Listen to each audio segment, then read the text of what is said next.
क्या बात, क्या बात। यहाँ के ज्यादा दाढ़ी थोड़ी नहीं होगी। हैं? नहीं नहीं, ये दिलचस्प चीज है। दाढ़ी करीब करीब सफेद होगी, सर के बाल लेकिन अभी भी काले हैं सारे। क्या बात। तो लोगों के बीच में जब भैया जाते हो तो कैसा फील होता है सबसे पहले, मतलब वो भी कंटिन्यूटी में, क्योंकि आज भी हो आप, कल भी हो, परसों भी हो, तो सिर्फ एक ये रात जो है वो एक एस्केप लगता है। अदरवाइज आपको यही फील होता है हाँ, कि हाँ। ये तो है। नहीं, अभी भी जैसे जब सोते भी हैं हम्म। तो तो इस चीज पे भी ध्यान जरूर जाता है कि कल कहाँ कहाँ जा रहे हैं, हाँ। क्या क्या कार्यक्रम है, जो हमारे साथ यात्री साथ में हैं उनकी व्यवस्था ठीक ठाक हुई है या नहीं हुई, क्योंकि बहुत ज़रूरी है कि रहने का और खाने का इंतज़ाम जो है वो संतोषजनक हो। वो कहते हैं कि फौज जो है वो पेट पे चलती है। हाँ, ठीक बात है।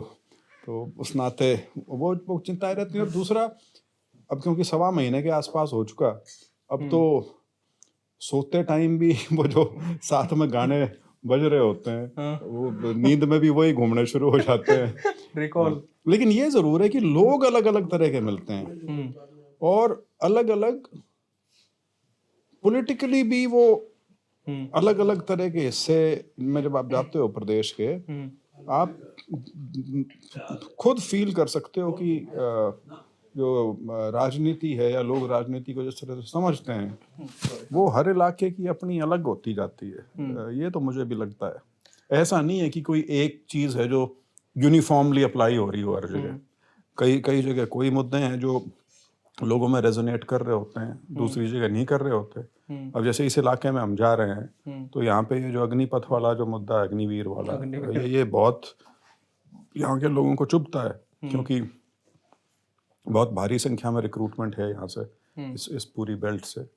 और अब क्योंकि वो 4 साल वाली रहेगी सिर्फ, तो वो जो उसका एक आकर्षण था वो स्वाभाविक तौर पे कम हुआ है। इसमें एक इंटरेस्टिंग चीज ये है, अगर हम देखते हैं कि हरियाणा की जितनी भी लीडरशिप है, चाहे वो स्टार्टिंग से देखो या अभी पर्टिकुलरली पिछले 5-10 साल में देखो, तो आपने पहले भी कहा ये बात, मैं उसी बात को करता हूँ कि एक लीडरलेस सोसाइटी हो गई है। और लीडरलेस सोसाइटी का मतलब ये है कि आइडियोलॉजिकली आपके पास कोई एक बहुत अच्छा लीडर नहीं है।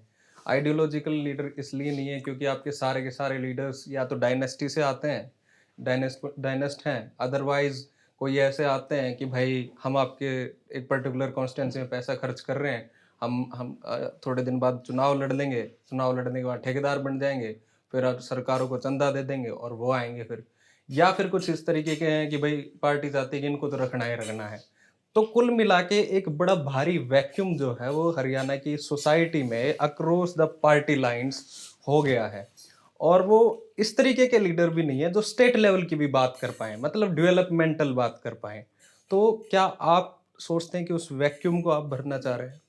नहीं, देखिए, मैं भरना चाह रहा हूँ या नहीं चाह रहा वो तो एक अलग विषय है।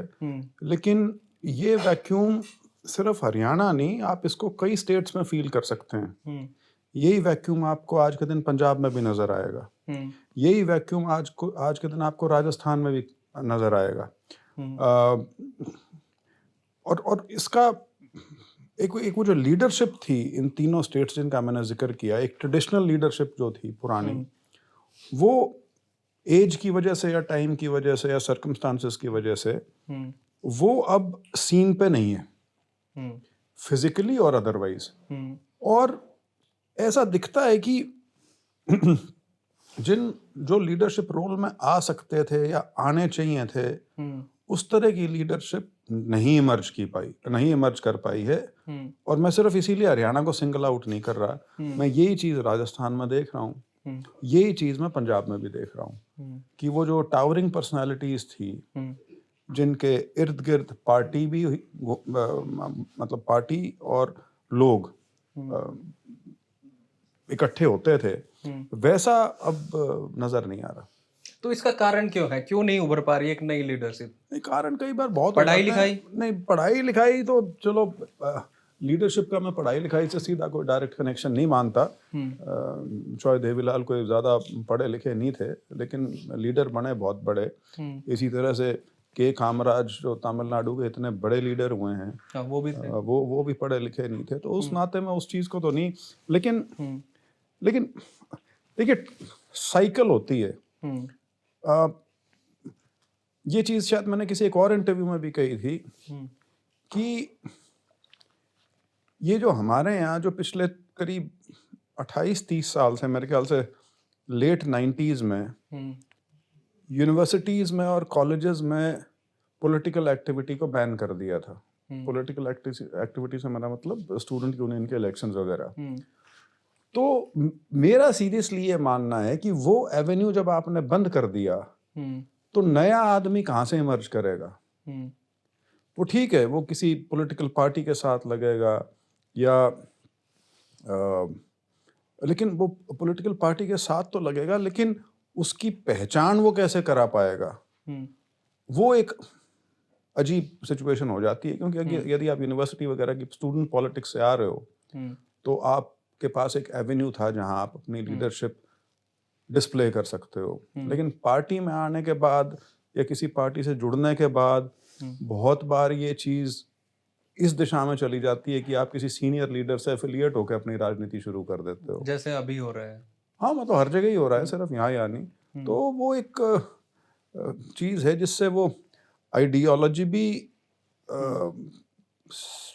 क्या बोलूँ मैं, वो बैकग्राउंड में चली जाती है, और उस नाते जिस तरह से लीडरशिप, यंग लीडरशिप इमर्ज करनी चाहिए वो भी नहीं कर पाती, क्योंकि जब वो आगे बढ़ी किसी के साथ लग के रहा है, किसी बड़े के साथ, तो एक पोजीशन ऑफ सबऑर्डिनेशन शायद वो पहले दिन से ही एक्सेप्ट कर चुका है। जबकि पॉलिटिक्स एक ऐसी चीज़ है जिसमें हायरार्की नहीं है। तो ठीक है, सीनियर जूनियर होता है, लेकिन अंत में पॉलिटिक्स में जो डिलीवर करता है वही ऊपर जाता है। तो ऐसा नहीं है कि यदि आप 30 साल से राजनीति में हैं तो आप एक ऐसा लड़का या लड़की जो बिल्कुल फ्रेश आए और 2-3 साल में इमर्ज करे, वो 2-3-4-5 साल वाला उससे आगे नहीं जा सकता। ऐसा नहीं है, वो जा सकता है और कहीं आगे जा सकता है। तो धीरे धीरे वो इरेलेवेंट होते रहते हैं पुराने वाले, अलग अलग टाइम पे। हाँ, बिल्कुल बिल्कुल। इसमें आप भैया ये कैसे देखते हो कि भाई जो डायनेस्ट पॉलिटिक्स जो है हरियाणा की, मैं चोर साहब को भी कह रहा था थोड़ी देर पहले कि हाथ जुड़वा लो, भले आदमी हो आप और भूपेंद्र सिंह हुड्डा, ले लो संन्यास, बहुत हो लिया, ताकि नए लोग एटलीस्ट कांग्रेस में आए और दूसरी पार्टियों में आए। अब आप चाहे कुछ भी करो, बीजेपी की कितनी भी बुराई करो, बीजेपी ने एटलीस्ट एक ऑल्टरनेट तो दिया है, चाहे वो किसी भी तरीके के उनके चीफ मिनिस्टर हो, किसी भी तरीके के लीडर हो। पर कांग्रेस में तो वो राजशाही आज भी है, वो परिवारवाद बड़ों से लेके छोटों तक होता जा रहा है। अब फॉर एन इंस्टेंस आप एक एग्जांपल ले सकते हैं कि हरियाणा असेंबली में जो यंगेस्ट जो लीडर्स होते हैं, एमएलए जो चुन के आते हैं, वो आदित्य सुरजेवाला हैं अब की बार। आदित्य सुरजेवाला से पहले शायद भव्य बिश्नोई थे, और भव्य बिश्नोई से पहले शायद दुष्यंत चौटाला थे, और आप उनसे भी पहले देखेंगे तो ये सारे डायनेस्ट जो हैं वो सारे के सारे यंगेस्ट एमएलए बनते हैं और फिर उसमें प्राउड फील भी करते हैं। तो मैंने किसी और को भी कहा था कि अगर वही 25 क्या आप 10 साल की उम्र में वो लड़ जाते तो भी चुनाव जीत जाते। तो इन दोनों तीनों चीजों को आप कैसे देखते हो? कुछ नहीं, ये तो बहुत हल्की बात है कि आप यंगेस्ट कोई एक वो रेस है क्या? यंगेस्ट और ओल्डेस्ट कौन है? ये सिर्फ अखबार की खबर बनाने के लिए होता है। यंगेस्ट का कोई मायने नहीं राजनीति में, कोई क्राइटेरिया नहीं है। दुष्यंत चौटाला को इतना बड़ा मौका मिला, इतनी बड़ी ओपनिंग मिली, डिप्टी चीफ मिनिस्टर बना, और आज के दिन कहाँ है? तो जो आदमी परिवार की वजह से अर्श पे जा सकता है, वो अपनी करनी की वजह से फर्श पे भी लोग ला देंगे उसको। डेमोक्रेसी की यही खासियत है। तो डेमोक्रेसी में आप साउथ एशियन सोसाइटी को यदि पॉलिटिक्स से डिसोसिएटेड मानते हैं तो आप ये सारी बातें कर सकते हैं, ठीक है। बीजेपी में जिनको आप कह रहे हो कि मौका दिया, ऑल्टरनेट, क्या वो लीडर्स हैं? वो मुख्यमंत्री भले ही बना दिए हों, क्या वो लीडर हैं? नहीं है, कहीं से भी नहीं है।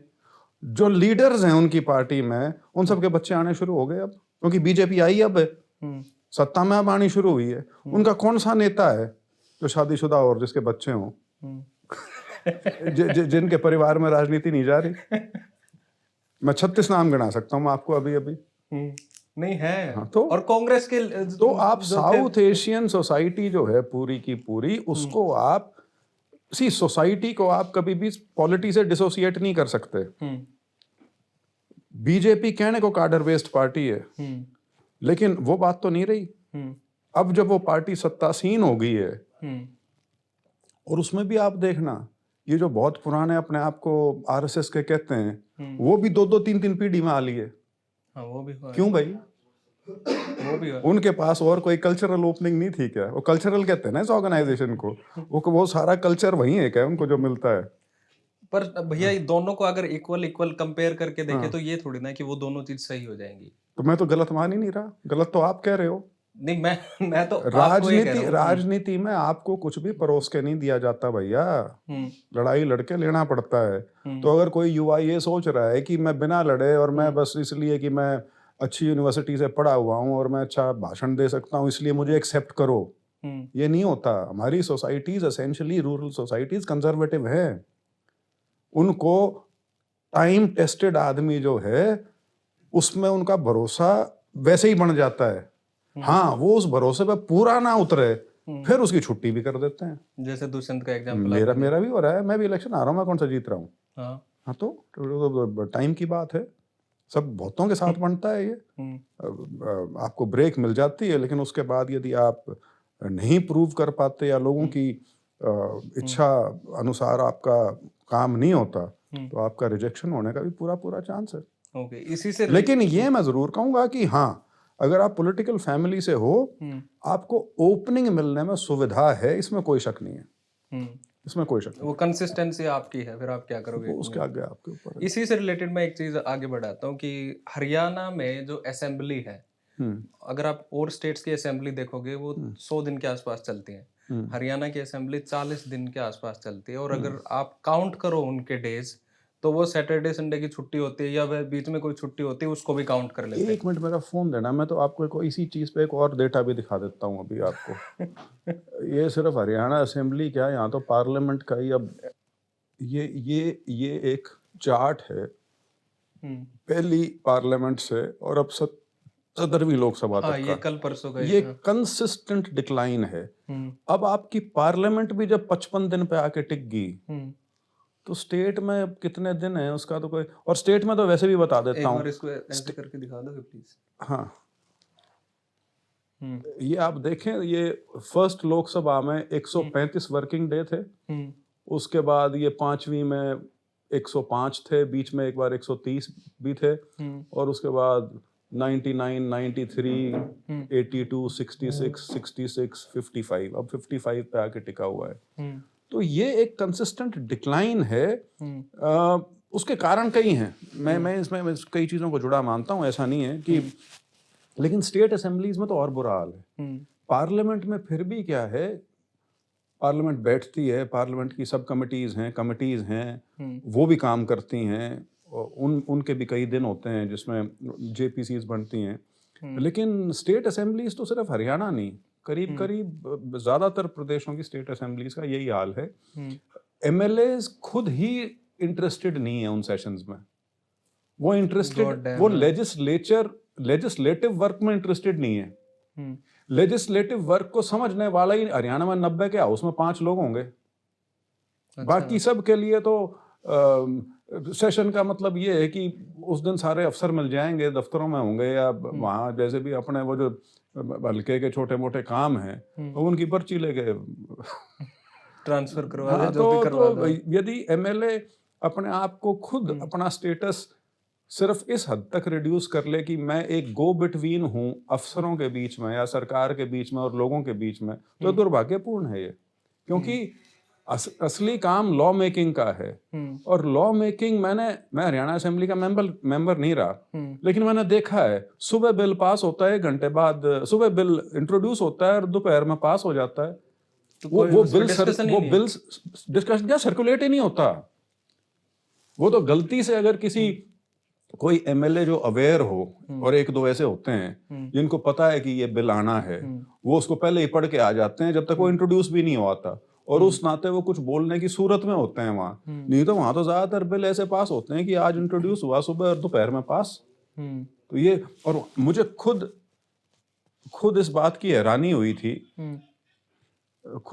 मुझे हैरानी हुई थी कि जब हम नए नए एमपी बने थे, हमको 6 महीने हुए थे, फिर हरियाणा के इलेक्शन हुए, तो उस समय हरियाणा असेंबली ने लोकसभा स्पीकर से कांटेक्ट किया कि जी हमारे एमएलए जो इलेक्ट हुए हैं, खास तौर पर नए वाले, क्योंकि काफ़ी थे, तो पुराने भी इसमें पार्टिसिपेट करें, वो नहीं है, सारे एमएलए को उन्होंने इनवाइट किया था कि इनको 2 दिन का ट्रेनिंग सेशन किया जाए ओके। इन हाउस, मतलब जो आपकी असेंबली है, और उसमें जितने हम एमपी थे, हमको भी इनवाइट किया गया कि आप विजिटर्स गैलरी में बैठ के आप भी जरा देखो, और क्योंकि आपने लोकसभा की फंक्शनिंग देखी है, अब हमारे साथ कई सीनियर भी थे, चाहे धर्मवीर 2-3 बार बन चुके, इसी तरह से रमेश कौशिक जी की भी दूसरी टर्म थी, और इस तरह से, और हम कुछ वो भी थे जो फर्स्ट टाइमर थे, लेकिन हम पार्लियामेंट का एक सेशन वहाँ देख चुके थे।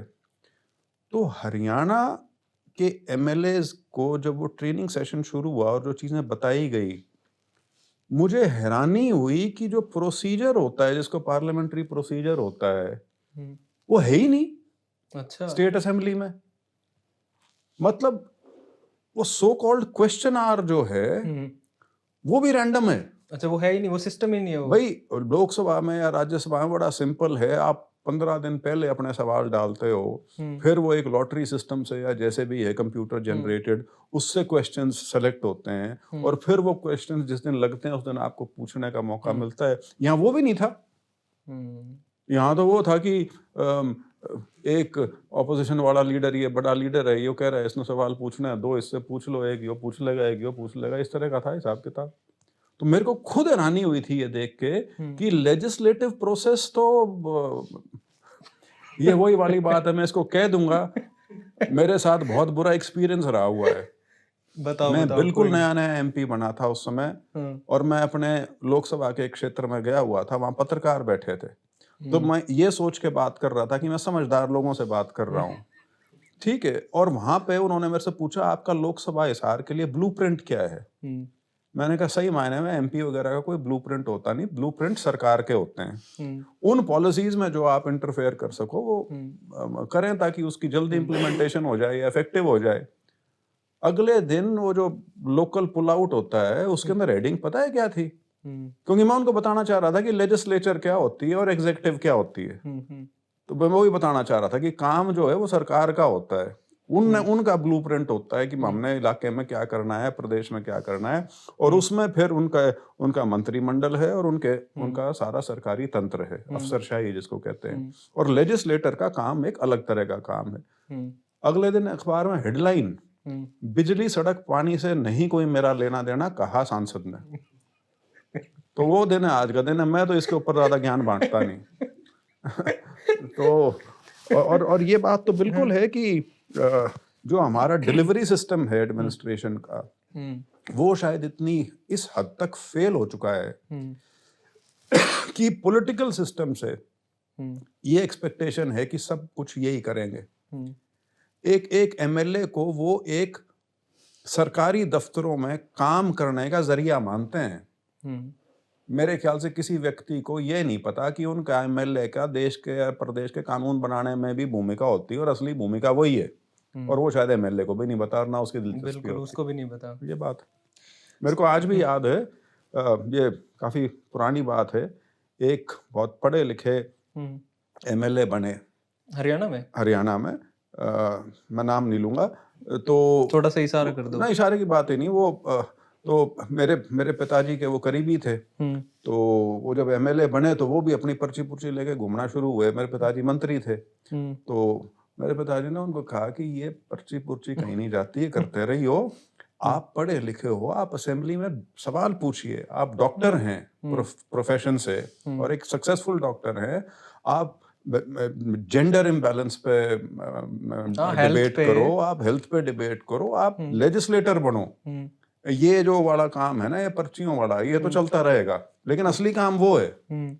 लेकिन ये दुर्भाग्य की बात है कि बहुत कम लोग हैं जो असेंबली में इस तरह से सोचते हैं। ओके, इसी एडमिनिस्ट्रेशन के ऊपर मैं आपसे बात ये जानना चाहूँगा। मैंने 2 डीजीपी से ये पूछा था, उनका अपना ओपिनियन था।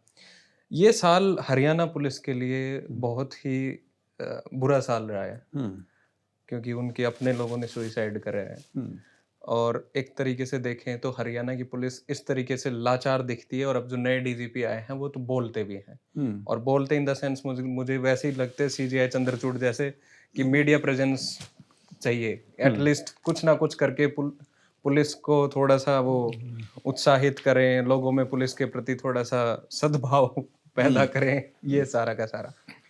तो आपको नहीं लगता क्या कि हरियाणा में पुलिसिंग जो है वो कंप्लीटली फेल कर चुकी है, और जब कोई सिस्टम फेल कर जाए, और मैं बड़े रिजिड शब्दों में एक सेकंड, बड़े रिजिड शब्दों में कहूं, कोई सिस्टम सड़ जाए, तो वो जब ठीक ना हो रहा है तो उसको हम रिप्लेस करके कुछ नया सिस्टम वहां डाल सकते हैं। एक ऐसी सरकार है जो जो एक डीएसपी को उसकी वर्दी में बिठा के और एक ऐसे व्यक्ति के साथ लाइव टीवी के ऊपर माफी मंगवाती है जिसका कोई ऑफिशियल स्टेटस नहीं है, क्योंकि उस डीएसपी ने अपना प्रोटोकॉल फॉलो करते हुए उस व्यक्ति को स्टेज पे जाने से रोक दिया था।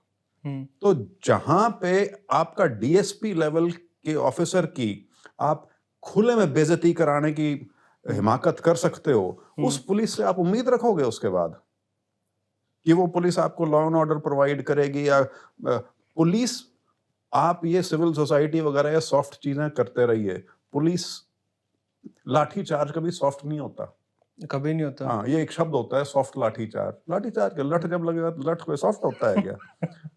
ठीक है, वो आपने बांस की बजाय अब वो फाइबर का या किसका वो करना शुरू कर दिया, बट जिन लोगों ने लॉ एंड ऑर्डर की स्थिति फेस नहीं की ना, वो समझ नहीं सकते वो स्थिति होती क्या है।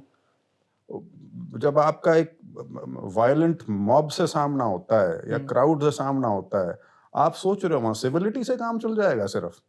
आपने कभी वेस्टर्न पुलिस या चाइनीज पुलिस या सिंगापुर की पुलिस को डील करते देखा है मॉब के साथ? हिंदुस्तान की पुलिस अभी भी उतनी ब्रूटल नहीं है जितने वो हैं। आप कभी देखना उनका पुलिस का एक्शन जो होता है, हमारा उस तरह का नहीं होता, बहुत कम होता है। तो आप उसको जायज ठहराते हैं? जायज क्या? आप भाई, समाज में ऑर्डर नाम की भी तो कोई चीज होती है। पुलिस कोई सॉफ्टी स्टेट बनाने के लिए थोड़ी है। पुलिस का एसेंशियल काम लॉ एंड ऑर्डर क्राइम से डील करना है। ये कोई सॉफ्ट चीजें थोड़ी हैं। कंट्रोल करके लोगों को कंट्रोल पुलिस नहीं करती, क्राइम को कंट्रोल करना होता है, लॉ एंड ऑर्डर को संभालना होता है। तो उसमें आप यदि सिर्फ ये सोचें कि अच्छे शब्दों से और यस सर नो सर करके आप उसको एक अच्छी पुलिस बना देंगे, तो ये भी भ्रांति है आपकी। तो फिर मतलब बात दोनों तरफ है, लोग भी उस तरीके के नहीं है और पुलिस भी उस तरीके की नहीं हो सकती। मैं ये नहीं कह रहा, लेकिन ये मैं आपकी बात से सहमत हूं कि हमारी पुलिसिंग जो है, जो हमारे लॉज हैं, ये कहते हैं हमने वो कॉलोनियल माइंडसेट दूर कर दिया, फलाना ढिमकाना, सारी बकवास की बातें हैं। They made it more draconian. इसके अंदर अब बेल मिलनी मुश्किल हो रही है। इसके अंदर लोगों को लंबे समय तक जेल के अंदर रखा जा सकता है। उनकी जेल में जो तसल्ली करते हैं वो सबको पता ही है। लेकिन प्रॉब्लम सिर्फ पुलिसिंग की नहीं है, प्रॉब्लम एक general mistrust of your own citizen है। वो एक कॉलोनियल माइंडसेट है कि जो आपके ऊपर राज जो करता था, वो आपको सिटीजन नहीं प्रजा समझता था। वो आप पर राज कर रहा है, तो आपका हर एक्शन जो है वो संदिग्ध है। तो हम उस चीज से आज तक बाहर नहीं निकले। हमारा सिटीजन जो भी है, चाहे आप किसी दफ्तर को उठा के देख लीजिए, उसके हर डॉक्यूमेंट के ऊपर शक किया जाता है। उसकी हर एक्टिविटी अगर उसको बुला लें थाने में, तो सारी इंटेरोगेशन जो है वो नेगेटिव है। ये नहीं है कि पॉजिटिव कोई चीज है। मैं आपको एक छोटा सा उदाहरण देता हूं। मैं 1 साल के लिए लंदन गया। एक हमारे, जब मैं सरकारी नौकरी में था, तो मेरे बच्चे भी, क्योंकि 1 साल के लिए जा रहा था, तो बच्चों के एडमिशन वहां कराने थे। बच्चों के एडमिशन हुए और मेरी वाइफ वहां स्कूल में वो डॉक्यूमेंट्स लेके पहुंची। उन्होंने वो डॉक्यूमेंट्स देख के और डॉक्यूमेंट्स वापस दे दिए। उसने पूछा, आप रखेंगे? नहीं। कहते नहीं, देख तो लिए, वी आर सेटिस्फाइड। यहाँ पे स्कूल में एक बार चले गए, एडमिशन लिया, 12वीं जब तक पास आउट नहीं हो जाते, वो डॉक्यूमेंट लेके बैठे रहते हैं। क्यों भाई? आपने क्या कोई चोर उचक्के को एडमिशन दिया है? तो एक ट्रस्ट अपने सिटीजन में हमारे यहाँ नहीं है, इसीलिए वो चीजें। और दूसरा, हमारी सोसाइटी इतनी अनइक्वल है कि वो ब्रूटैलिटी जो है वो देर सवेर उजागर हो जाती है। जो अंदर के आदमी के अंदर का छुपा हुआ जानवर है वो बाहर निकलता है। और हमारे यहाँ सबसे भयंकर जो जानवर है वो कास्ट में है। ये जो भाई पूर्ण कुमार का सुसाइड हुआ है, सुसाइड से बेकार चीज कोई नहीं हो सकती। नहीं उस है। कमजोरी की सबसे बड़ी निशानी है। लेकिन इसको तो कोई डिनाई नहीं कर सकता कि उसके सुसाइड नोट में जितना जो इलस्ट्रेशंस हैं जो पिछले कुछ सालों से उसके साथ हो रही थी, उसको अपनी पुलिस फोर्स के अंदर ही as per his this thing उनको उनकी परसिक्यूशन सिर्फ इसलिए थी that he belong to scheduled caste. तो इतना रॉटन सिस्टम जब आपके पुलिस के अंदर है कि आपको आपकी कास्ट की वजह से टारगेटिंग की जा सकती है आपकी, तो फिर क्या तो लॉ एंड ऑर्डर और क्या सामाजिक सद्भाव, यही है जो आपको मिलेगा। और यही हुआ यहाँ पे। एक एमएलए हैं सफीदों से, उनका एक स्टेटमेंट था कि भाई आप कहीं भी जाओ कोई भी काम करवाने तो आपको पैसे देने पड़ते हैं, चाहे बिजली वाले में चले जाओ या जो भी उन्होंने कहा, मैं एग्जैक्ट वर्बटम नहीं बता रहा, या किसी भी वो कह रहे थे कि सरकारी संस्थान में जाओ आपको पैसे से काम होता है, स्पेशली हरियाणा में। तो ये जो करप्शन का जो बोला वाला है across the different different party rules Haryana में, इसको आप किस तरीके से देखते हैं और इसको कम कैसे किया जा सकता है, अगर एटलीस्ट खत्म नहीं तो? नहीं देखिए, ये कोई डिबेट ना तो 2 मिनट की है ना 20 मिनट की है। इस पे आर्गुमेंट करते रहो, इस पे आप कुछ ही करते रहो, उसको आप सोसाइटी को दोष दे दो, ओवरऑल आपकी जो इकोनॉमिक कंडीशन है उसको दोष दे लो, उसमें आप सर्विस कंडीशंस को दोष दे लो, उसमें आप फिर ये कह लो कि महत्वाकांक्षा तो एक बिजनेसमैन वाले लाइफस्टाइल की है लेकिन सरकारी नौकरी में है, हमारे सोशल स्टैंडर्ड्स डिक्लाइन कर गए हैं, हमारी मोरालिटी थरथरा गई है, फलाना ढिमकाना 36 कारण आप उसमें गिन सकते हो। तो करप्शन को यदि आप ये सोचो कि मैं और आप यहाँ बैठ के 2 कारण उसके हम निकाल पाए कि किस वजह से है, कोई नहीं है। ऐसी ऐसी नौकरियों में जिसमें आपको हमारे समाज के हिसाब से लिटरली खुदा बना देते हैं, आप यदि उससे भी संतुष्ट नहीं हो और वहां भी आपने भ्रष्ट हो गए और लूट मचानी है, तो फिर आपका कौन रखवाली करेगा भाई? ये मैं IAS IPS की बात कर रहा हूँ। क्या नहीं देती सरकार, और सरकार क्या लोग देते हैं क्योंकि लोगों का पैसा है वो जो इनको मिलता है, क्या नहीं मिलता। लेकिन यदि उनको कैश वो चाहिए जो एक इंडस्ट्रियलिस्ट के पास हो सकता है या बिजनेसमैन के साथ हो सकता है, तो भाई यहाँ क्यों आ रहा है? तेरे को घर दे दिया, तेरे को गाड़ी दे दी, तेरे को सारी सुख सुविधाएं दे दी, समाज में कति ऊपर वालों में पहले दिन से दर्जा, फिर भी पेटा नहीं भरता, फिर भी लाइफस्टाइल वो चाहिए दूसरे वाला। तो फिर आप यहाँ आए क्यों? आप उसी की कोशिश करते, आप अपना बिजनेस खड़ा कर लेते, कमा लेते जितना आपके आप में सामर्थ्य था। लेकिन यहाँ के भी वो लाइफस्टाइल वो चाहते हैं, स्टेटस ये चाहते हैं। तो अब इन चीज़ों का कोई अंत नहीं है। करप्शन, हाँ, करप्शन को अल्टीमेटली आप किसी हद तक जो ह्यूमन इंटरफेस को कम करके कर सकते हो तो कर सकते हो टेक्नोलॉजी के माध्यम से। लेकिन टेक्नोलॉजी भी अल्टीमेटली घूम फिर के तो आदमियों ने चलानी है। तो ये जो आप कह रहे हो MLA साहब रूलिंग पार्टी के ही हैं, रूलिंग पार्टी, ठीक है। और रूलिंग पार्टी के मैं तो सुनता था कि ये बिना खर्ची बिना पर्ची पर। और मैं आपको एक और चीज बताता हूँ, मेरे मित्र हैं मुख्यमंत्री बन रहे हैं। अच्छा। इन्हीं का किस्सा है, आज से कोई 4 साल पहले का। एक दिन हम 4-5 MP बैठे थे, तो करप्शन की बात हो रही थी।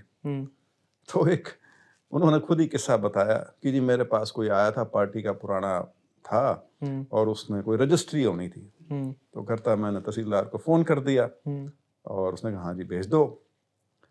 तो करता मेरे को वो आदमी 2-3 दिन बाद मिला, तो मैंने सोचा वो धन्यवाद करने आया हुआ है, और उसने कहा MP साहब बहुत बहुत धन्यवाद, रजिस्ट्री होगी मेरी। मैं बोला चलो अच्छी बात। मैं बोला आपके किराए नहीं हुई।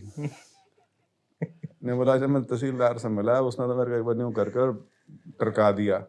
कहता दरवाजे से बाहर निकला तो एक ने मेरे को सरका लिया, कहता भाई साहब कैसे आए? कहता जी रजिस्ट्री करानी थी। कहता आओ। कहता 10,000 दे के करा के आया हूँ। तो हम ये तो रोज की चीजें हैं, डेली रोज की चीज है, रोज की। ये सी प्रॉब्लम क्या है, एक करप्शन है इंस्टीट्यूशनलाइज्ड, एक करप्शन है बड़े लेवल की, and I am talking about financial corruption. मैं मॉरल और उस वैसे करप्शन पर तो जा ही नहीं रहा, ये जो आपकी इंटेग्रिटी वाली जो करप्शन होती है उस पर नहीं जा रहा मैं। और एक वो है जहां पे आपका डेली सरकार का लोगों से इंटरफेस है, वो करप्शन है जो अखरती है लोगों को। बड़े वाली तो पता ही नहीं लगती, और बड़े वाली से डायरेक्टली कोई इफेक्ट उस तरह से नहीं होता, वो तो बाद में पता लगता है कि इतने ओहो खा गए, इतना इतने। बड़ा हो गया। और तो वो तो हर आदमी को डील करनी पड़ती है, चाहे थाने में हो या तहसील में हो चाहे अस्पताल में हो। कौन सी इंस्टीट्यूशन है सरकार की जिसमें पैसे नहीं चलते? एक बता दो। ये कम नहीं होगा किसी भी नहीं तरीके नहीं, कम हो सकता है, नियत होनी चाहिए, से। नियत होनी चाहिए। जब आपने पूरी इलेक्शन की व्यवस्था को भी करप्शन का अड्डा बना दिया इलेक्टोरल बॉन्ड्स के माध्यम से, तो ये तो सरकारी दफ्तरों की बात हो रही है। आप आईएएस रहे हैं, आप हरियाणा कैडर के। हरियाणा में क्या लगता है आपको, 80% से ज्यादा करप्ट है आईएएस ये ऑफिसर्स? परसेंटेजेस अनपढ़ लोग देते हैं। आप मेजोरिटी, 80% मोस्ट ऑफ देम, या पूर ऐसे बता बस दो। बहुत बुरा हाल है, आप थोड़ा सा और, बहुत बुरा हाल है। Most of them. मैं दूसरे स्टेट से कंपेयर नहीं करना चाहता, उनसे थोड़ा बेहतर है, लेकिन अदरवाइज हाल बहुत माड़ा है। मेजोरिटी है मोस्ट ऑफ देम? मतलब बहुत लोग हैं, बहुत लोग हैं। आपको सही मायने में ऑनेस्ट लोग ढूंढने से मिलेंगे। ओके सर, एक चीज और है, जैसे करप्शन की बात कर रहे हैं तो उसको मैं बात करना चाहता हूँ कि कई बार क्या होता है, जैसे अभी बात भी की हमने, कि कई पर्टिकुलर कॉन्स्टिट्यूंसी में कई लोग पैसे वाले होते हैं जिनका पार्टी या राजनीति से कोई लेना देना नहीं होता, वो पैसे कमाते हैं और पैसे कमा के धीरे धीरे वो अपने आप को स्टेब्लिश करते हैं, और स्टेब्लिश करके वो पर्टिकुलर पार्टी के किसी नेता से या पार्टी से अपनी डील करते हैं, और डील करके वो उनको चंदा देते हैं, जो भी उनके पर्टिकुलर इंटरेस्ट होते हैं वो फेवर करते हैं, और उनको टिकट मिलता है। तो इस तरह की चीज को पॉलिटिकल साइंस में कहते हैं क्लाइंटलेस डेमोक्रेसी। उस क्लाइंटलेस डेमोक्रेसी का एक कारण ये भी माना जा रहा है कि भाई हम जो लोग हैं हमने हमारी कंट्री में फिनेंशियल फंडिंग इलेक्शंस के लिए नहीं करी। तो इसको आप कैसे देखते हैं, सरकार के द्वारा इलेक्शंस के लिए पार्टियों को पैसा देना? खैर मैं इस आर्गुमेंट को तो बिल्कुल ही नहीं मानता। सरकार पैसे दे देगी तो क्या आदमी अपने पैसे इस्तेमाल करने बंद कर देगा? करेगा। कौन क्यों करेगा? करेगा मतलब पैसा। वो करेगा। हाँ हाँ। अभी भी जो तो पैसा खर्च हो रहा है चोरी से ही तो हो रहा है, कौन सा लीगली हो रहा है? तो आप लीगली भी उसको अगर 50 लाख रुपए दे दोगे तो ठीक है, उसको 50 और एक्स्ट्रा मिल गए। वो अपने लगाने कौन से बंद कर देगा? अगर बंद हो सकता तो अब करा लो, अब करा लो। तो ये अक्रॉस, ये कांग्रेस में भी है, बीजेपी में भी, हर पार्टी में है इस तरीके के लोग। वो आप छोड़िए किस पार्टी में है, नहीं, let's talk about the issue. Issue is पिछले खास तौर पे 20-25 साल में जिस तरह का पैसा राजनीति में आ गया है, जिस स्केल पे वो आ गया है, और कुछ हमारी डेमोक्रेसी को मारे ना मारे, ये जरूर मार देगा पैसा। हाँ बिल्कुल। टिकटें भी खरीदी जा रही हैं, वोट भी खरीदी जा रही हैं, और लोग बिकने को तैयार हैं। आप चुनाव लड़ते हो तो पैसे का कैसे जुगाड़ करते हो? मैं चंदे पे हमारा, हरियाणा हमारा तो चंदे पे। कितने खर्च हो जाते हैं? कितने की तो मैं नहीं कहूंगा, ये इलेक्शन कमीशन वाले अपने पर जाओ नहीं, मेरे पे आ जाएंगे।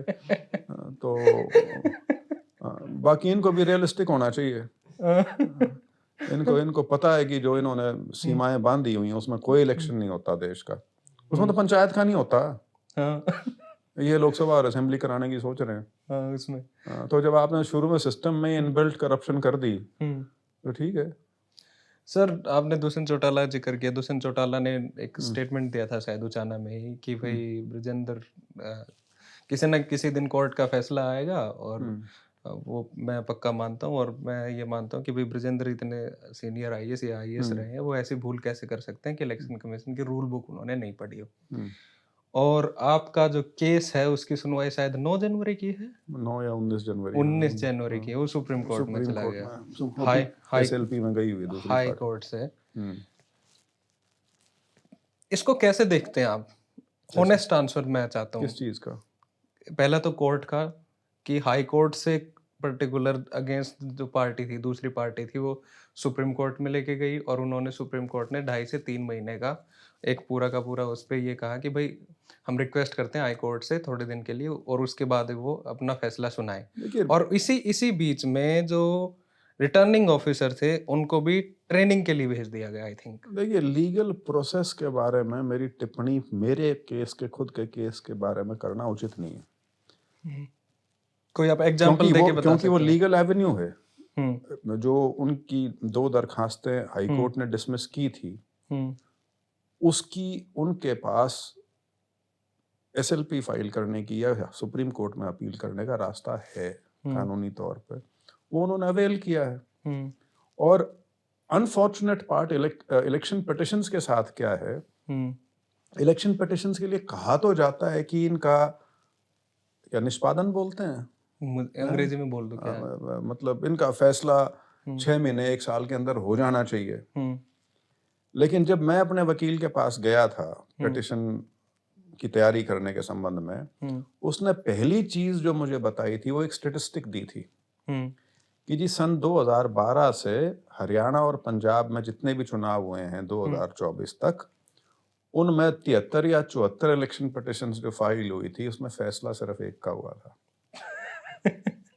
मुझे इससे ज्यादा कहने की जरूरत ही नहीं, क्योंकि उसमें ज्यादातर जो केसेस हैं या तो वो इनिशियल स्टेज पे डिसमिस्ड एज विड्रॉन हो जाते हैं, कुछ इलेक्शन पिटिशन की जो फाइलिंग है वो बहुत टेक्निकल है, कुछ उस स्टेज पे रिजेक्ट हो जाते हैं, लेकिन ज्यादातर केसेस में 5 साल से ऊपर टप जाते हैं उसकी, वैसे ही कोई उसके बाद वो रेलेवेंट नहीं रहता वो। ठीक है। कई लोग हैं जो जिनका इलेक्शन आज से 12-13 साल पहले हुआ था, वो आज भी पिटिशन लड़ रहे हैं जिद की वजह से, just to prove a point कि हमें जीतना चाहिए था, हमारे साथ गलत हुआ। But the point is election petition, why should it take so many years? क्योंकि इसमें क्या है, डेडिकेटेड जज होता है। ऐसा नहीं है कि उसमें जजेस चेंज होते रहते हो, या तो जज रिटायर हो जाए तो अलग बात है, या ट्रांसफर हो जाए तो अलग बात है, but otherwise it remains with the same जज and it is supposed to be a case to be taken on priority. तो ये हुआ। सर यात्रा की बात करते हैं थोड़ा। यात्रा पे एक ओपिनियन है अलग अलग लोगों का, पर एक ओपिनियन ये है कि भाई कांग्रेस के सबसे बड़े लीडर राहुल गांधी आएंगे और वो चर्चा करते हैं आपके समर्थक यात्रा में। क्या लग रहा है आपको, क्या ओपिनियन है आपका इस बात पे? इस बात पे कोई ओपिनियन की बात ही नहीं, ये तो वैसी वैसी बात होगी जो आप मेरे से पूछ रहे थे कि वो बिहार में 3 महीने तक क्यों नहीं बैठे रहे। मेरी यात्रा 7 महीने की, आ जाएंगे यार कभी। वो कोई यूं थोड़ी है कि पहले दिन भी आएंगे, बीच में भी आएंगे, उसके बाद भी आएंगे। नहीं पहले बीच की बात मैं पूछ रहा हूँ कब। वो तो हम उनसे बात करके और फिर डिसाइड करेंगे। हो सकता है हम उनको बिल्कुल जब यात्रा का समापन हो उस स्टेज पे बुलाएं, या उनसे बात करेंगे जब उनको सुविधा लगती होगी उस स्टेज पे आ जाएं। जैसे भी है वो तो उनकी पसंद है। और उन्होंने तो खुद देश की सबसे बड़ी यात्रा निकाली हुई है, सो ही नोज बेस्ट।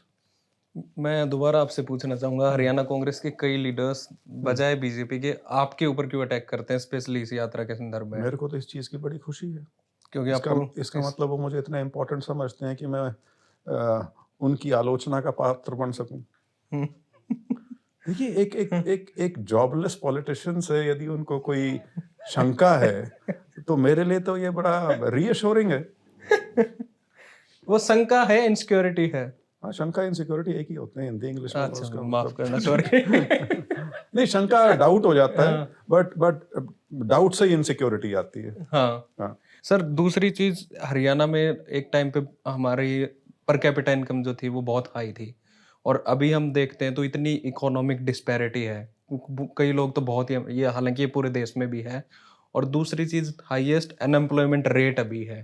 तो इस यूथ को आप किस तरीके से देखते हैं, जहां पर हाईएस्ट अनएम्प्लॉयमेंट रेट है, जहां पर बड़ी भारी इकोनॉमिक डिस्पैरिटी है, और जहां पर वो law and order deteriorating, crime and migration, ये आपके सामने है, ज्यादा कहने की जरूरत ही नहीं। आपके बच्चे जमीनें बेच बेच के विदेश वो काम करने जा रहे हैं वो जो यहाँ नहीं करना चाहते शर्म की वजह से, लेकिन इतने डेस्परेट हैं कि कोई अपॉर्चुनिटी नहीं है यहाँ, कोई ओपनिंग नहीं है, वो विदेश जा रहे हैं, और ज्यादातर गैर कानूनी तरीके से। ठीक है, और वहाँ डर के रहते हैं, सहमे रहते हैं हमेशा कि पता नहीं अब पकड़े गए कि तब पकड़े गए। और ये ट्रम्प ने जो डिपोर्टेशन शुरू की है उसके बाद तो तो सबके वो होली अलग विश्वास जो हिल चुका है सबका। हम्म दूसरा, क्राइम, हम्म ये जो हरियाणा में ऑर्गेनाइज्ड क्राइम तो कभी था ही नहीं। एक तो बार बढ़ने की कोशिश हुई थी, लेकिन वो जल्दी वो नेटवर्क्स वगैरह सारे खत्म कर दिए थे। अब ना सिर्फ ऑर्गेनाइज्ड क्राइम शक्ल लेने लग रहा है, मेरे ख्याल से हुड्डा जी ने किसी अपने इंटरव्यू में कहा था कि शायद 60 तो अब ऑर्गेनाइज्ड क्राइम के गैंग्स हैं जो ऑपरेट कर रहे हैं। लेकिन उसके अलावा जो डेली बेसिस पे जो लूट खसोट और ये फिरौती की घटनाएं होने लग रही हैं, इनको अल्टीमेटली अंजाम कौन दे रहा होगा? ये बेरोजगार युवा ही है। तो बेरोजगारी को यदि आप सिर्फ ये सोच लें कि उनको किसी तरह का डोल देके आप उसकी भरपाई कर सकें तो आप बहुत बड़ी गलतफहमी में उस तरीके से। और खास तौर पे हरियाणा, क्योंकि ऐसा प्रदेश नहीं है जो दरिद्रता में जीने की जिसको आदत पड़ी हुई हो। हरियाणा रिलेटिवली एक एडवांस स्टेट है इंडियन कॉन्टेक्स्ट में। जो पर कैपिटा जीडीपी आप कह रहे थे, वो कहने को तो अभी भी पहले 3 या 4 में है। तो नहीं, पहले 3-4 में नहीं है, चलो 5 में होगी अभी भी, क्योंकि दूसरे स्टेट्स को देखो तो आपको पता लगेगा बहुत बेहतर है। लेकिन जो डिस्पैरिटी की आपने बात की, वो डिस्पैरिटी अब आप भी इसलिए बात कर रहे हो क्योंकि अब तो मुंह बाय खड़ी है, दिख रही है। ये जो विरोधाभास है ना, 4th largest economy, but 80 crore people being given free food for sustenance, तो फिर वो 4 ट्रिलियन की इकोनॉमी है कहाँ? वो 50 या 100 घरों में ही रहेगी, इसका मतलब तो वो ट्रिकल डाउन कहीं है ही नहीं। वो जो आपकी मिडिल क्लास एक बननी शुरू हुई थी मिड 90s इकोनॉमिक रिफॉर्म्स के बाद, वो भी अब स्टैग्नेट कर गई या और शायद कमी आनी शुरू हो गई। इंडस्ट्री आपकी कहीं गई ही नहीं, आपका मेक इन इंडिया कहीं पहुंचा ही नहीं। तो अब कोविड के बाद एक बहुत भारी माहौल बना था कि चाइना से इंडस्ट्री शिफ्ट हो गई, क्योंकि वो सारी सप्लाई चेन्स डिसरप्ट हो गई थी और चाइना में एक बेसिक डिस्ट्रस्ट पैदा हो गया था बाकी दुनिया में चाइना के प्रति। आपको कितने % इंडस्ट्री आ गई चाइना से जो बाहर निकली है? बिल्कुल नहीं। वो वियतनाम में चली गई, वो थाईलैंड में चली गई, वो फिलीपींस इंडोनेशिया में चली गई। आपके यहाँ तो कुछ नहीं आया। जैसे सर अमर्त्य सेन ने दिया था एक वेल फॉर इकोनॉमी का जो मॉडल है, तो वो कैसे? नहीं देखिए, ये चीजें तो आपकी आइडियोलॉजिकल ओरिएंटेशन पर डिपेंड करती हैं। उसको आप वेलफेयरिज्म का नाम दे लीजिए, उसको आप सोशलिज्म कह लीजिए, उसको आप लेफ्टिज्म कह लीजिए, कैपिटलिज्म की संज्ञा दे लो। वो तो बेसिकली ये है कि जो गवर्नेंस है या गवर्नमेंट है, उसकी प्रायोरिटी क्या है। प्रायोरिटी से मतलब ये है कि जो गवर्नमेंट के डिस्पोजल पर रिसोर्स है, उसका यूटिलाइजेशन कैसे करना है, वो पैसे आपने कहाँ डालने हैं आपके हिसाब से। तो वो हर आदमी का अपना व्यू हो सकता है। तो अमर्त्य सेन का बहुत इवॉल्व्ड व्यू है और दूसरों का नहीं है, ऐसा तो नहीं है। हाँ, ठीक है। अब पूरा वेस्टर्न वर्ल्ड जो है, अमेरिका की बात नहीं कर रहा, लेकिन यूरोप से ज्यादा वेलफेयरिज्म कहाँ है? कहीं नहीं है। लेकिन वो टोटली हार्डकोर कैपिटलिस्ट कंट्रीज हैं, अदरवाइज उनकी सारी ग्रोथ तो उस पे हुई है। लेकिन सबसे ज्यादा वेलफेयर भी वहाँ है। ये भी है। फ्री हेल्थ, फ्री एजुकेशन, ये वहाँ है, क्योंकि उनके पास देने के लिए है। that kind of wealth they generated. जब आपके पास वो वेल्थ जनरेट ही नहीं हुई तो वेलफेयरिज्म हमने कोशिश बहुत की है, 50 साल तो की, 47 से लेके और मिड 90s तक, जब वो क्राइसिस के रूप में आपके सामने आया, आपने तब छोड़ा है। माइंडसेट चेंज नहीं हुआ था, वो एक मजबूरी थी। तो see, it's a very attractive concept, but to implement it you need resources. अब वो रिसोर्स जनरेट भी तो कोई करेगा। अब स्टेट उस रिसोर्स को जनरेट कर रही थी एक हद तक की, लेकिन उसके बाद इनएफिशिएंसीज उसके अंदर सेट इन हो गई, जो कि किसी भी चीज में होती हैं। तो ये तो एक कांस्टेंट वो मार्क्स वाला क्या है वो मटेरियल क्या डायलेक्टिक मटेरियलिज्म। ये तो वो है कि कभी ये ऊपर तो कभी ये नीचे। अब आज के दिन पूरी डेमोक्रेसी इंडिया में नहीं पूरी दुनिया में इट सीम्स अंडर थ्रेट। ये भी है। ऐसा क्या हुआ कि एक ही समय पे चाहे यूरोप को ले लो, चाहे अमेरिका को ले लो, चाहे हिंदुस्तान को ले लो, चाहे और देशों को ले लो, democracy is under siege. So sir इसमें एक सवाल मैं चोर साहब से पूछ रहा था, मैं आपसे भी पूछना चाहता हूँ वो कि जब कॉन्स्टिट्यूशन बना, क्या लेट तो नहीं हो गया पर ना ठीक, जब कॉन्स्टिट्यूशन बना तब हमारा जो समाज था और वो 5000 साल पुराना जो समाज जो गैर बराबरी पे चलता आ रहा था, उसमें स्वतंत्रता आई, स्वतंत्रता के बाद हमारी सरकार बनी, कॉन्स्टिट्यूशन इम्प्लीमेंट हुआ और कह दिया गया कि अब ये सब बराबरी पे चलेगा। और वो कॉन्स्टिट्यूशन जो था उसको हमारे मुल्क ने इस तरीके से लिया कि ये एक इतना बड़ा साइलेंट रेवोल्यूशन है इंडिया में जो कभी नहीं हो पाया था, और वो धीरे धीरे धीरे धीरे इवॉल्व होता गया कॉन्स्टिट्यूशन।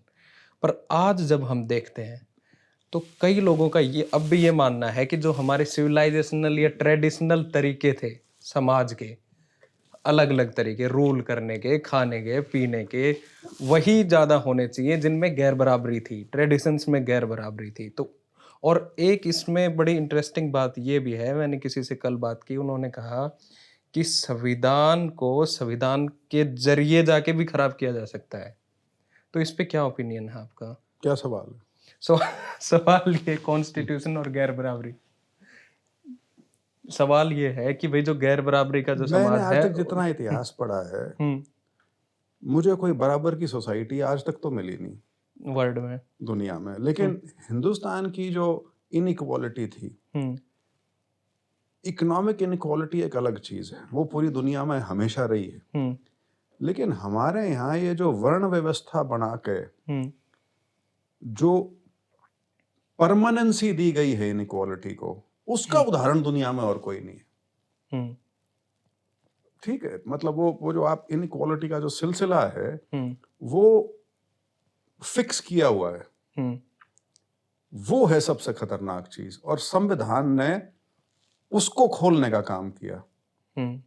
और जो आप कह रहे हो कि संविधान को ही इस्तेमाल करके इनइक्वालिटी को परपेचुएट किया जा सकता है, ना, नहीं, इस संविधान के साथ, मौजूदा संविधान के होते हुए तो कर नहीं सकते। लूप होल्स ढूंढ के नहीं, लूप होल तो फिर वो, लेकिन लूप होल जो ढूंढेगा और उसको 400 किसी दिन मिल गए तो लूप होल को बिल्कुल इतने बड़े बड़े होल बना देगा कि आपको यही नहीं समझ में आएगा कि ये वही संविधान है या कोई और है।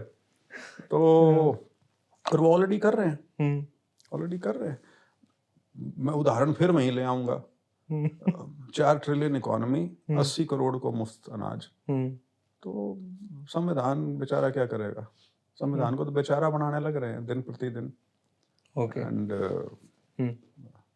मुझे नहीं पता कि लोगों का समर्थन है या मैनिपुलेशन है, लेकिन कुछ तो बहुत बड़ा घट रहा है।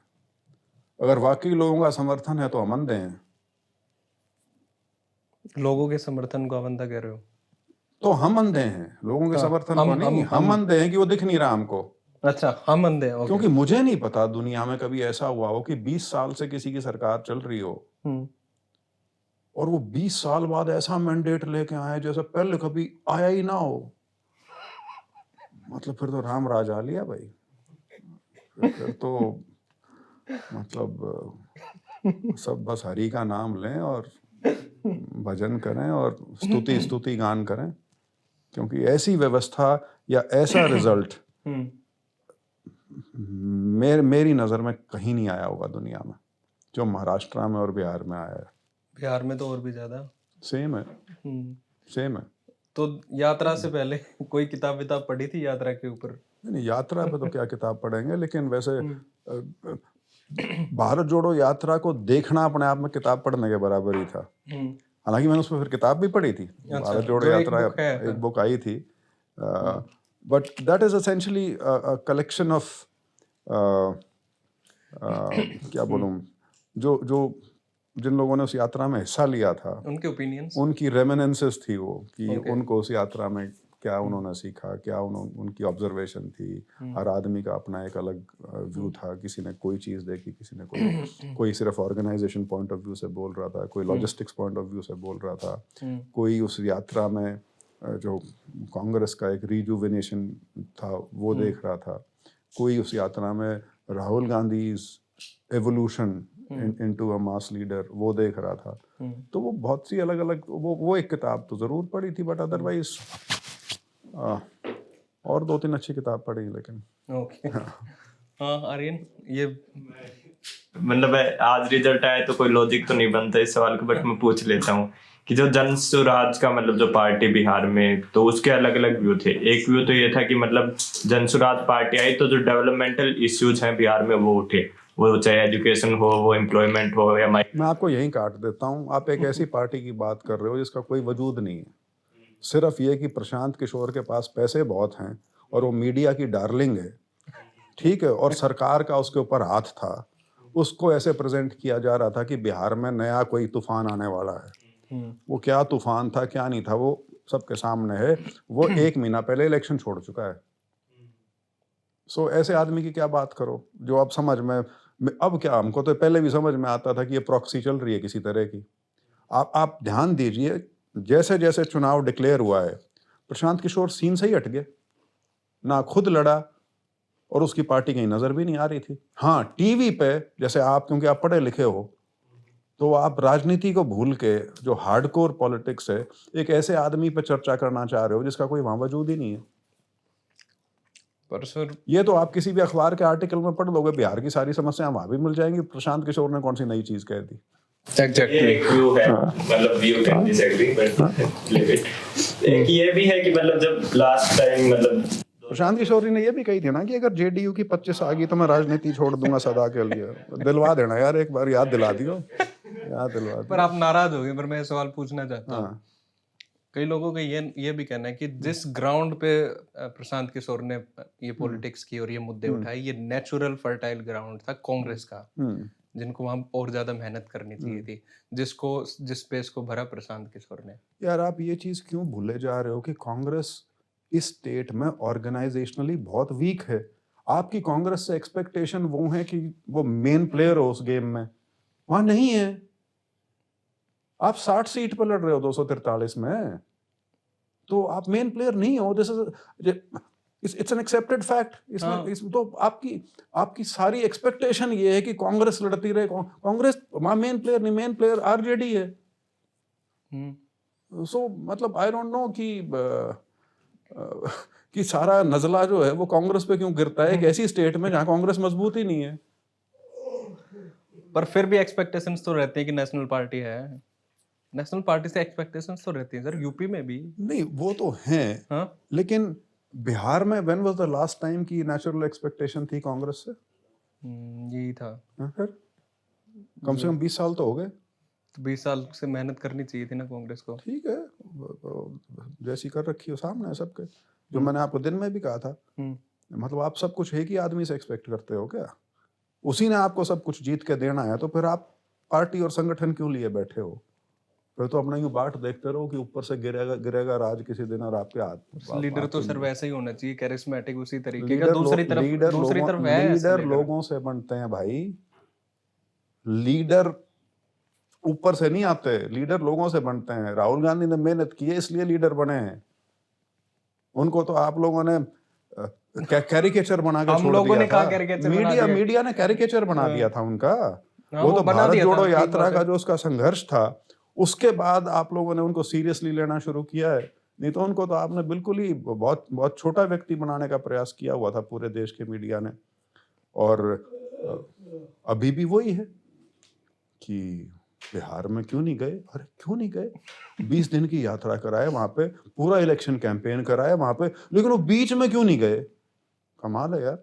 उस यात्रा से पहले भी गिन लो। फिर जैसे आप कह रहे हो जन स्वराज प्रशांत किशोर 1 महीने पहले चुनाव छोड़ चुका था। आप कह रहे हो ना, उसी 1 महीने मैं प्रशांत किशोर की बात ही नहीं करना चाहता यार। See a political strategist is best can never be a politician. is best if he is dealing with his data. नहीं, अमेरिका में ये 100 साल से हैं, लेकिन उनमें से कोई नेता बनने के लिए तो नहीं आया आगे। ये प्रोफेशनल्स हैं भाई, पैसे लेते हैं, अपना पैसे लेके काम करें। लेकिन हमारे यहाँ क्योंकि अल्टीमेटली सबको लगता है कि अरे तो आसान सी चीज है, इसमें तो मैं ही आगे हो जाऊंगा। कांग्रेस, ये प्रशांत किशोर के जितने भी इंटरव्यू सुने, वो अपने आप को एट हार्ट नेहरूवियन और कांग्रेसी कहते हैं। उसी तरीके पूरी कांग्रेस आइडियोलॉजी की वो बात करते हैं। लेकिन कांग्रेस में आने से किस लिए झिझक गए? क्योंकि वो इतना बड़ा पद मांग रहे थे, इतना बड़ा रोल मांग रहे थे पार्टी में। क्यों भाई?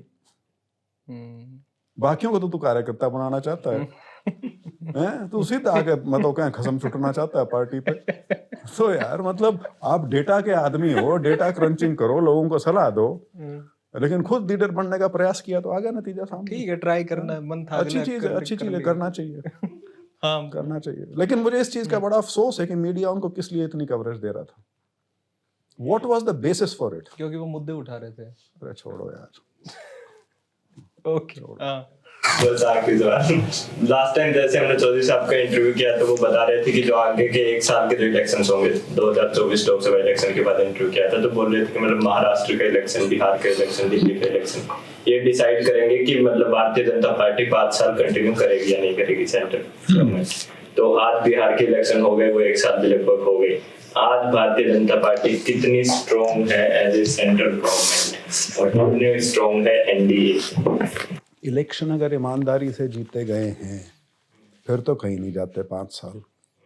और अगर ये चोरी हो रही है तो ये विस्फोट किसी दिन ऐसा होगा, इनको समझ में नहीं आएगा व्हाट हिट देम। जो रेवोल्यूशन टाइप्स होते हैं वैसा कुछ। रेवोल्यूशन तो इंडिया बहुत बड़ा है, रेवोल्यूशन इतनी आसानी से नहीं आया करती। इट्स नॉट ए नेपाल और a Bangladesh, it is not a city state, it's a country of 140 crore और बहुत वास्ट, डाइवर्स और वो सारी चीजें। तो रेवोल्यूशंस खास तौर पे इतने बड़े देश में तो तभी आ सकती है, कोई पार्टी या ऑर्गेनाइजेशन लगी रहे 1 दशक 2 दशक, शायद हो सकता है 100 साल। नहीं, ये प्रैक्टिकल चीज है। Revolutions are a very romantic idea when you are there in university, लेकिन उसमें जो सैक्रिफाइस और कमिटमेंट इन्वॉल्व है वो ज्यादा लोगों में नहीं होती। कहने को अच्छी लगती है आपकी यात्रा, क्योंकि वो किसी और ने की होती है, लेकिन जिन्होंने की उन सब ने कुर्बानियां दी हुई हैं। तो रेवोल्यूशन यूं नहीं आती। रेवोल्यूशन तो अपने बच्चों को खा जाती है अल्टीमेटली। खा जाती है। रूस में खा गए ना, सोल्जेनित्सिन को टांग दिया, ट्रोत्स्की को टांग दिया, सारे ही तो मार दिए। ये भी है। एनिमल फार्म पढ़ी है? नहीं पढ़ी। पढ़ना एक बार, 80 पेज की है, छोटी सी, 2 घंटे किसी में। ने कौन बोल रहा था मेरे को भेजने के लिए? 2 घंटे में मैंने कही। 1984 तो पढ़ी मैंने। 1984 तो एक उसका अलग बड़ा रूप मुझे है। बहुत पसंद है। नहीं, एनिमल फार्म पढ़ो। एनिमल फार्म से बढ़िया पॉलिटिकल सटायर हो नहीं सकता। इट्स ब्रूटल कि किस तरह से जिनको उन्होंने डिस्प्लेस किया होता है, राज में आने के बाद वो बिल्कुल वैसे के वैसे हो जाते हैं। लाइक अरविंद केजरीवाल। हाँ, मेरे को खैर उनके बारे में पहले दिन से कोई शक नहीं था। Have you met him? Never. No. मिलना भी नहीं चाहूंगा। आप मिले तो हो एक बार। वो दिखता है यार नकली, बिल्कुल फ्रॉड, बिल्कुल फ्रॉड है थ्रू एंड थ्रू। और उनसे भी बड़ा फ्रॉड उनका गुरु था जिसको लेके आए थे, जिसको सबसे पहले उन्होंने खुद ही टांग दिया, अन्ना हजारे। पर अन्ना ने फिर भी इकोनॉमिक पॉलिसी पे थोड़ा काम अपने अरे गांव में यार छोड़ो। अन्ना हजारे जी जो हैं वो 5 मिनट से ज्यादा तो सीधा बोल भी नहीं सकते। 5 मिनट के बाद तो वो पेड़ से बांध के पीट दो, उल्टा लटका दो, इस पे हालत हैं वो। और उनको आप लोगों ने छोटा नहीं, दूसरा गांधी कहना शुरू कर दिया था। तो वो ये प्री प्लान्ड था सब कुछ? लगता नहीं। इंडिया अगेंस्ट करप्शन की मूवमेंट के बाद, ये राज में आने के बाद आपने कभी इनको देखा है अन्ना से बात भी करी हो कभी, या अन्ना ने कुछ किया हो? रिटायर करके घर बैठा दिया उनको। पर आजकल तो ये बात भी चल रही है, कोठी सोटी दी जा रही है उनको बढ़िया चंडीगढ़ में, और प्राइवेट प्लेन्स घूमने के लिए अंबाला से। आम आदमी है भाई। बेशर्मी नहीं लगती है? वल्गर नहीं लगता? मेरे से क्यों खिलवा रहे हो? मैं पूछ रहा हूँ। मैं कह रहा हूँ मेरे को तो पहले दिन से उम्मीद नहीं थी उनसे, तो आप क्या खिलवाना चाह रहे हो मेरे से? और भी स्ट्रॉन्ग वर्ड्स नहीं, क्या जरूरत है? रेलेवेंट क्यों करना है? क्या नहीं रेलेवेंट नहीं, मतलब क्या जरूरत क्या है? उनके बारे में अब चर्चा करना वैसा ही है जैसे आप प्रशांत किशोर के इलेक्टोरल प्रोस्पेक्ट्स के बारे में चर्चा करो।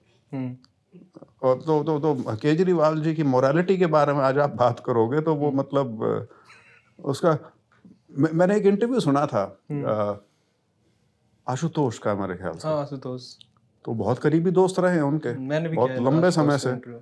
तो बहुत खूबसूरत एक इन्होंने किस्सा सुनाया कि मैं अरविंद के साथ ब्रेकफास्ट कर रहा था एंड भाभी वाज आल्सो देयर एंड पता नहीं वो चर्चा बढ़ी, तो पता नहीं कुछ उन्होंने कहा कि ये शायद ठीक नहीं हो रहा, वो ठीक नहीं हो रहा, करता अभी तक तो सब कुछ चल रहा है ना, ठीक ठाक काम कर रहा है। तो कहता मेरे को तो उसी दिन समझ में आ गई थी ये वो अरविंद है ही नहीं जिसको मैं जानता था, तो कोई और ही हो लिया। तो एनिमल फार्म पढ़ो आप। आपको नहीं लगता ये पूरे देश की राजनीति पावर पॉलिटिक्स वाली हो गई है कि जो चल रहा है वही चलाना, उसी से करो, जो बिक रहा है वही वाला टाइम। राहुल गांधी वो किसी पावर पॉलिटिक्स का हिस्सा नहीं है। कम्युनिस्ट भी यही कहते हैं सर। थोड़ा दुर्भाग्य ये है कि कम्युनिस्ट पॉलिटिकली आज के दिन इररेलेवेंट हो गए हैं, तो उनके बारे में ज़्यादा चर्चा करने का मुझे कोई मकसद नहीं नज़र आता, क्योंकि वो इररेलेवेंट भी इसीलिए हुए हैं। हमारे एक प्रोफेसर साहब जब हम यूनिवर्सिटी में थे तब कहते थे that the only thing left is consistent about is that they always take the wrong decisions at the right time. ठीक है, वो अभी भी उस चीज से निकले नहीं है। ओके। मेरे को कहते हुए अफसोस इसलिए है कि मैं इनकी इज्जत बहुत करता हूँ, कमिटेड हैं, you know there is an ideological bent they have, वो एक अच्छे समाज की कल्पना करते हैं, जो आप इक्वालिटी की बात कर रहे थे, लेकिन पॉलिटिकली पता नहीं इंडिया में तो कम से कम वो politically they have always taken the wrong call. BJP के बढ़ने में बहुत बड़ी भूमिका है उनकी। वो इंदिरा विरोध में या कांग्रेस विरोध में इतने अंधे हो गए थे कि वो ये भी नहीं देख रहे थे कि तुम किसके साथ जाने लग रहे हो, किस शक्ति को आप संजीवनी देने लग रहे हो, वो ये भी भूल गए थे। तो इसलिए मेरे को उनकी पॉलिटिकल विजडम पे हमेशा शक रहता है। ओके।